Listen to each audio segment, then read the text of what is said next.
I'm going to tell you how Spider-Man came into being.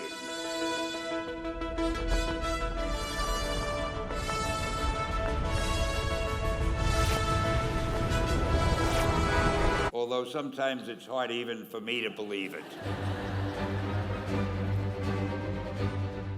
We had already done the Fantastic Four and I think maybe the X-Men, I can't remember the order, but my publisher came to me and he said, Stan, I want you to come up with another superhero.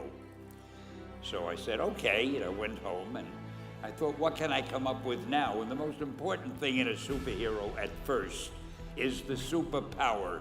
Once you get that, everything else comes along. So I thought, what power will I give a new guy? And I saw a fly crawling on the wall.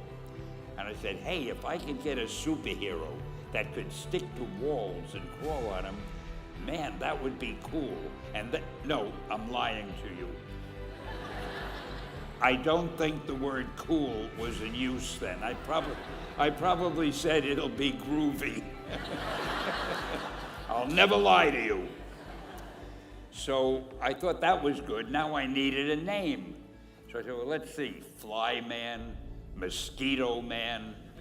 I got down to Spider-Man. Spider-Man. It just sounded dramatic.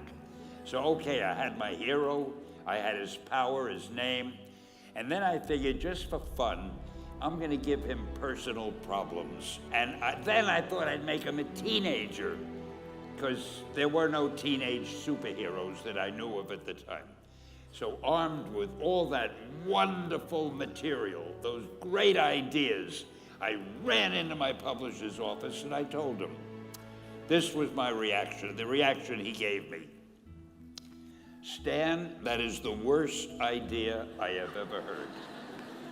First of all, and he started to give me his, because he's a very logical man, very intellectual.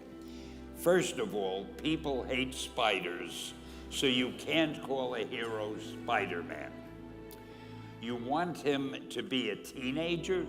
Teenagers can only be sidekicks. And you want him to have personal problems? Stan, don't you know what a superhero is? They don't have personal problems.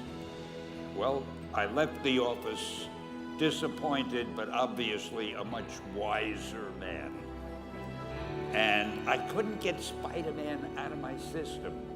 So we were about to kill a magazine. I think it was called Amazing Fantasy. It wasn't selling well, and we were sending the last issue to press.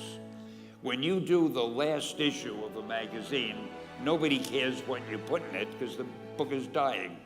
Just to get it out of my system, I put Spider-Man in Amazing Fantasy, featured him on the cover, forgot about it. A month later, all the sales figures came in. My publisher came racing into my office. Stan, you remember that character we both loved so much, Spider-Man? He said, let's do him as a series. Now, why am I telling you this? Besides the fact that I have to kill a little time. If you have an idea that you genuinely think is good, don't let some idiot talk you out of it.